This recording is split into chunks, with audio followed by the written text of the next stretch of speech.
کتنی پر اثر ہوتی ہے وہ شدتیں جو ہمیں تہجد تک کھینچ لاتی ہے۔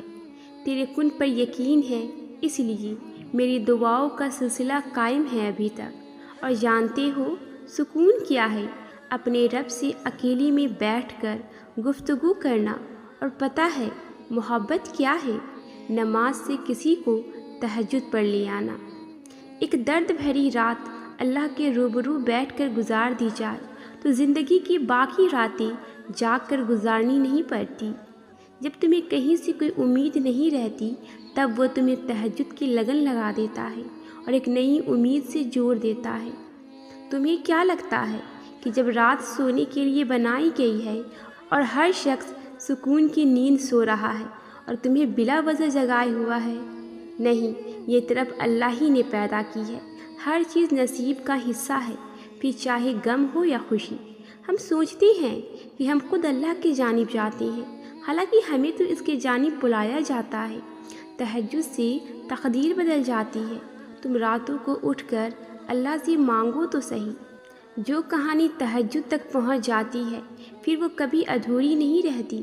چاہت سے نصیب تک کا جو فاصلہ ہے وہ بس ایک دعا کا ہے۔ تہجد کے سجدوں سے نصیب بدل جاتا ہے۔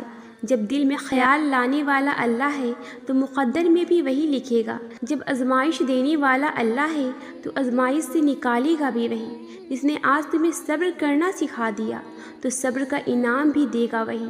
جس نے دعا مانگنے کی توفیق دیا ہے تو دعا قبول کرے گا بھی وہی۔ جس نے تہجد کا سجدہ نصیب کیا تو نصیب کو 4 چاند لگائے گا بھی وہی۔ جس نے تمہارا نصیب لکھا ہے تو دعا سے تمہارے نصیب کو بدلے گا بھی وہی۔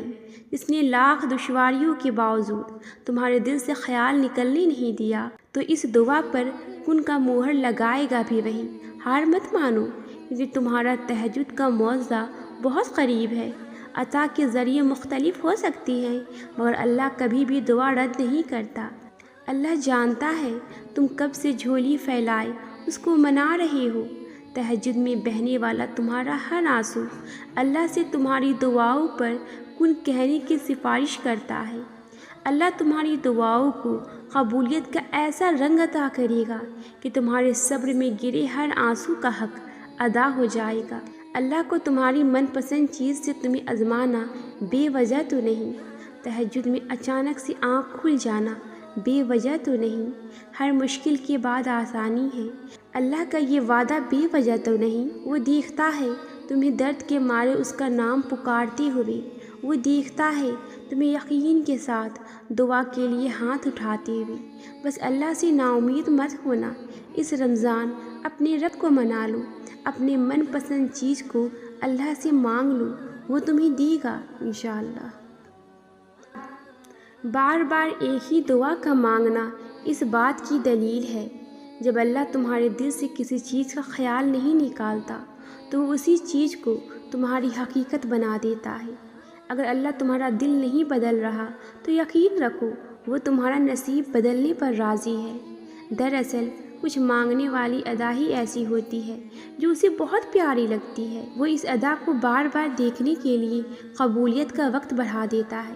اگر وہ اس چیز کو تمہارے ذہن اور دعاؤں سے نہیں نکال رہا جو تم چاہتے ہو تو جان لو دعا قبول ہو چکی ہے۔ یہ ذرا سی دیر تو اللہ سے ملاقات کا بہانہ ہے۔ جس پکار کو وہ ہر دفعہ تمہارے منہ سے سننا چاہتا ہے پھر وہ اسے انکار کیسے کر سکتا ہے؟ مانگنے کی شدت قبولیت کی سب سے بڑی دلیل ہوتی ہے۔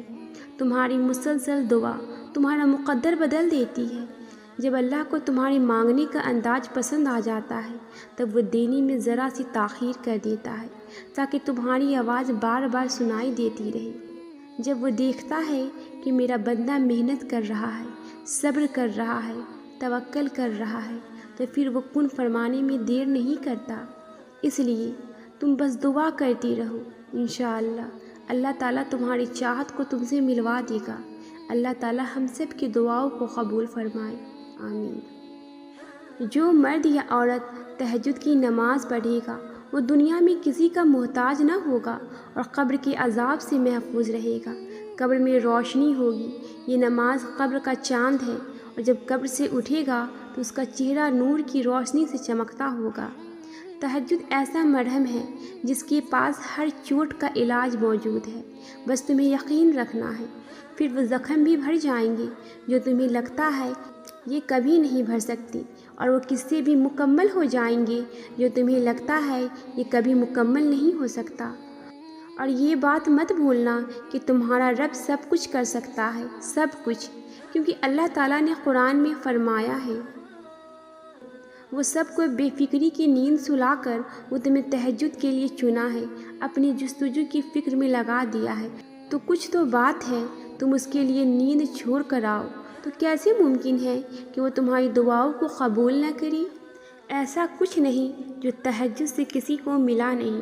تہجد میں کی گئی التجائیں اللہ رد کرتا نہیں۔ اللہ کہتا ہے مانگو مجھ سے، کیسے ہو سکتا ہے میں دوں نہیں؟ اللہ وہ بھی سنتا ہے جو تم کسی سے کہتے نہیں۔ کیا قرآن میں اللہ کے موضوع کی دلیلیں تمہارے لیے کافی نہیں؟ کیا تمہیں موسیٰ علیہ السلام اور یوسف علیہ السلام کا قصہ یاد نہیں؟ اور کیا ہے جو اللہ کے ایک کن سے ہو سکتا نہیں، جو اللہ کی دسترس سے باہر ہو؟ دو جہانوں میں ایسا کچھ نہیں۔ سن لو، اس سب کے بعد تمہارا اللہ سے مایوس ہونا ٹھیک نہیں۔ جو دعائیں تمہیں اتنی پیاری ہوتی ہیں نا، انہیں مانگنے کا انداز بھی بہت پیارا ہونا چاہیے، اتنا پیارا کہ اللہ پہلی بار میں ان پر کن کہہ دے۔ اور پتہ ہے اللہ کو اتنا پیارا انداز کس کا لگتا ہے؟ تہجد پڑھنے والوں کا۔ آپ کو جو چاہیے، اگر آپ نے اسے اللہ سے تہجد میں نہیں مانگا تو کیا مانگا؟ اللہ پاک ہمیں تہجد پڑھنے کی توفیق عطا کرے، آمین۔ فرض کرو یہ آزمائش کی آخری رات ہو، فرض کرو اس دیر میں بھی تمہاری ہی بہتری ہو، فرض کرو یہ ٹوٹی امید تمہیں اللہ سے جوڑنے کا ذریعہ ہو، فرض کرو اگلی دعا سے اللہ نے تمہارا نصیب بدلنا ہو، فرض کرو اللہ نے اس کے بعد تمہارے لیے نیا دروازہ کھولنا ہو، فرض کرو اس بے بسی کے بعد اللہ کی مدد آنی ہو۔ تہجد انسان کی اللہ سے دل کی بات کرنے کا وقت ہے۔ ایسا کوئی زخم نہیں جس کی اللہ کے پاس شفا نہیں۔ اگر کوئی چیز اتنے قریب آ کر اللہ اس کو تم سے دور کر سکتا ہے، تو جو چیز تمہیں اپنی دسترس سے بہت دور نظر آتی ہے اس کو قریب بھی تو کر سکتا ہے۔ عنقریب اللہ کی مدد ناممکن ذریعوں سے تم تک آئے گی۔ عنقریب اللہ کے ایک کن سے آزمائش کی یہ گھڑی ٹل جائے گی۔ اللہ کہے گا ہو جا، اور ناممکن چیزیں ہو جائیں گی۔ عنقریب تمہاری ہر صدا سن لی جائے گی، اور پھر اللہ کے ایک کن کی طاقت تمہیں ہر شے پر بھاری نظر آئے گی۔ عنقریب تمہیں اللہ کی مصلحتیں سمجھ آئیں گی، تمہاری پکار اب لازمی عرش تک جائے گی۔ عنقریب تمہاری پسندیدہ چیز تمہارے نصیب کا حصہ بن جائے گی۔ عنقریب موضوع کے ایسے دروازے کھلیں گے کہ دنیا حیران رہ جائے گی۔ تہجد کی نماز کیسے پڑھی جائے؟ تہجد کی نماز پڑھنے کا کوئی خاص یا کوئی الگ طریقہ نہیں ہوتا۔ جیسے آپ فرض نمازیں پڑھتے ہیں، تہجد بھی بالکل ویسے ہی پڑھی جاتی ہے، بس آپ کو دل میں تہجد کی نیت کرنی ہوتی ہے اور نماز شروع کر دینی ہوتی ہے۔ نہ آپ نے اس میں کوئی چیز ایکسٹرا ایڈ کرنی ہوتی ہے اور نہ ہی کوئی چیز نکالنی ہوتی ہے۔ تہجد کی نماز کی کتنی رکعتیں ہیں؟ جیسے تہجد کی نماز فرض نماز نہیں ہے، بالکل ویسے ہی اس کی رکعت کی کوئی بھی تعداد لازماً نہیں ہے، یعنی آپ کم سے کم 2 رکعت بھی پڑھ سکتی ہیں اور زیادہ سے زیادہ 20 رکعت بھی پڑھ سکتی ہیں، لیکن آپ اتنی رکعتیں ہی پڑھیں جو آپ اچھے طریقے سے پڑھ سکیں، اور شروع میں 4 رکعت ہی کافی ہوتی ہے تاکہ آپ کو یہ مشکل نہ لگے۔ تہجد کی نماز میں کون سی سورتیں پڑھیں؟ تہجد کی نماز میں آپ کوئی بھی سورت پڑھ سکتی ہیں کہ اس کے لیے آپ کو کوئی خاص سورتیں نہیں یاد کرنی پڑتی۔ آپ چھوٹی سورتیں بھی پڑھ سکتی ہیں اور بڑی سورتیں بھی۔ آپ سورتیں پڑھنے کے لیے قرآن کی مدد بھی لے سکتی ہیں اور قرآن سے دیکھ کر بھی پڑھ سکتی ہیں۔ یاد کر لیں کہ تہجد کیسے پڑھنی ہے۔ آپ نے فجر کی نماز سے 40 منٹ پہلے اٹھ کر وضو کر لینا ہے اور تہجد کی نیت کر کے نماز شروع کر دینی ہے۔ آپ نے اتنی ہی رکعت پڑھنی ہے جتنی آپ آسانی سے پڑھ سکیں، اور سجدوں کو لمبا کرنا ہے، نماز کا مزہ لینا ہے۔ جو بھی صورتیں آپ کو زبانی یاد ہو وہ ساری کی ساری آپ نے پڑھنی ہے، اور اگر نہیں بھی یاد تو قرآن دیکھ کر پڑھ لینی ہے۔